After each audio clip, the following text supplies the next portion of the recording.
എന്തൊക്കെ ഈ കൊച്ചു കേരളത്തിൽ നടക്കുന്നല്ലേ? നിങ്ങൾക്കറിയാലോ, ഞാൻ റീസെന്റ് ആയിട്ട് പോസ്റ്റ് ചെയ്യുന്ന മുഴുവൻ ഏജൻസി സ്കാം റിലേറ്റഡ് വീഡിയോസ് ആണെന്ന്. അതുകൊണ്ട് തന്നെ കുറേ ആളുകൾ എനിക്ക് മെസ്സേജ് അയക്കാറുണ്ട്, അവരുടെ എക്സ്പീരിയൻസ് ഷെയർ ചെയ്യാറുണ്ട്.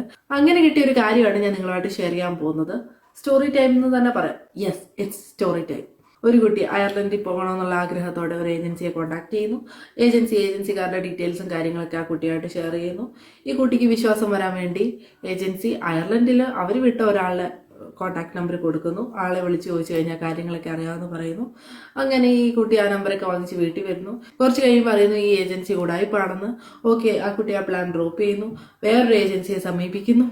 ആ ഏജൻസിക്കാരും ഇതുപോലെ അവരുടെ ഡീറ്റെയിൽസും ലൈസൻസും കാര്യങ്ങളൊക്കെ കുട്ടിയെ കാണിക്കുന്നു. കുട്ടിയുടെ വിശ്വാസം വർദ്ധിക്കാൻ വേണ്ടി അയർലൻഡിലുള്ള അവർ വിട്ട ഒരാളുടെ നമ്പർ കൊടുക്കുന്നു. കുട്ടി അവരെ കോൺടാക്ട് ചെയ്താൽ മതി എന്ന് പറയുന്നു. കാര്യങ്ങളൊക്കെ ഡീറ്റെയിൽ ആയിട്ട് അവർ പറഞ്ഞു തരുമെന്ന് പറയുന്നു.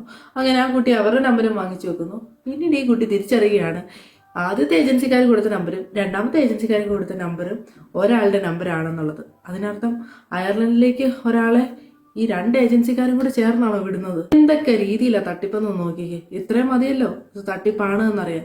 ഇത് മനസ്സിലാക്കിയ ആ കുട്ടി രണ്ട് ഏജൻസിയുടെയും തട്ടിപ്പിൽ നിന്ന് രക്ഷപ്പെടുന്നു. ഞാൻ ഈ കുട്ടിക്കഥ നിങ്ങളുടെ മുന്നിലേക്ക് ഷെയർ ചെയ്യാൻ കാരണം ഇത് ചിലപ്പോൾ നമ്മളിൽ ഓരോരുത്തർക്കും നടക്കാൻ സാധ്യതയുള്ള കാര്യമാണ്. അതുകൊണ്ട് നിങ്ങളൊന്ന് അവെയർ ആയിട്ടിരിക്കുക. ഏജൻസിക്കാർ അയർലൻഡിലുള്ള അവർ വിട്ട ഒരാളുടെ നമ്പർ തന്നത് കൊണ്ട് മാത്രം ആ ഏജൻസിയെ വിശ്വസിക്കാൻ പറ്റത്തില്ല കേട്ടോ. കാരണം ഇങ്ങനെയുള്ള കുറേ ഏജൻസീസ് അയർലൻഡിലും ആളുകളെ ഏൽപ്പിച്ചിട്ടുണ്ട്.